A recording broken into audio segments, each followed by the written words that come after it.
any outward signs of innovation, financial or otherwise. It's not often that they are seen getting behind the cause of the day, or perhaps in this case, the cause of our century, as we're talking about the environment. So thank you, PwC, for breaking out of that mold by supporting this important event put together by Civic Exchange.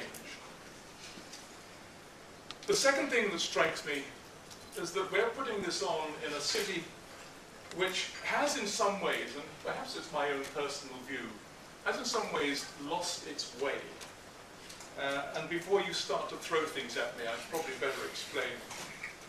When I first came here, almost 40 years ago, Hong Kong's ability to innovate was legendary. A watch factory could be making watches in the morning, retool and be producing garments in the afternoon in response to a change in the market. Well, maybe not literally, but it was close. And that was the impression that Hong Kong gave to the world. It was assisted by, at the time, an innovative business community and a very supportive civil service. Fast forward to the present. In November 2006, when I was chairman of the Hong Kong General Chamber of Commerce, I took the government to task in a very public forum for not doing more about the environment.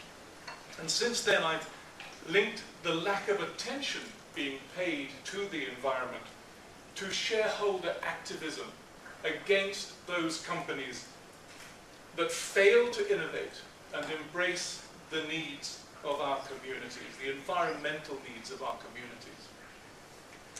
Today, I'm particularly hopeful about the future for our environment in Hong Kong, given Christine Lowe's appointment as Under Secretary for the Environment. And she is also, as many of you know, a keen advocate of financial innovation as a solution to environmental challenge. And Christine, I'm glad you're still here, perhaps. If you were to have any spare time,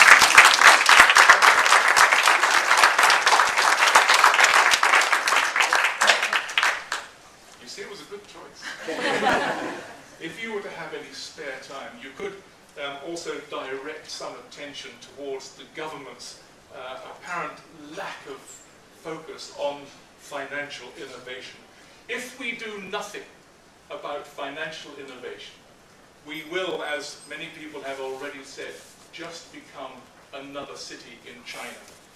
No edge, no different from anyone else, and we cannot afford that.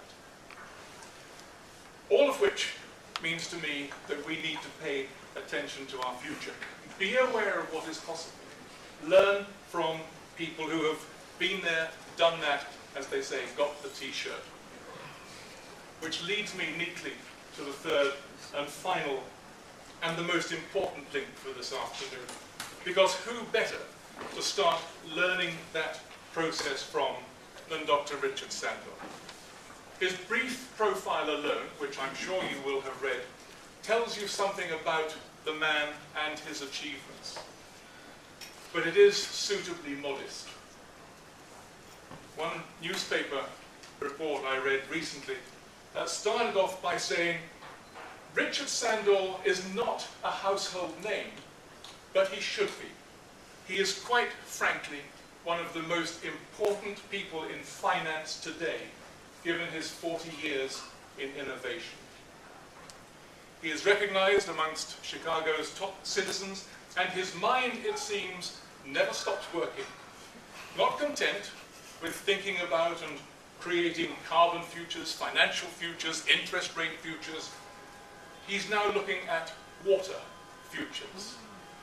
And if there is one scarce resource on this planet which should be attracting the attention of government and the global population at large, it has to be water. And if you get him to one side after he's spoken and signed his books, you might want to ask him about the possible future for Mr. Romney for president.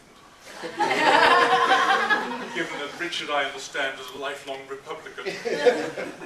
But less of that, ladies and gentlemen, and much less from me. it gives me great pleasure to invite to the podium Dr. Richard Sadler to discuss his book, Good Derivatives, A Story of Financial and Environmental Innovation.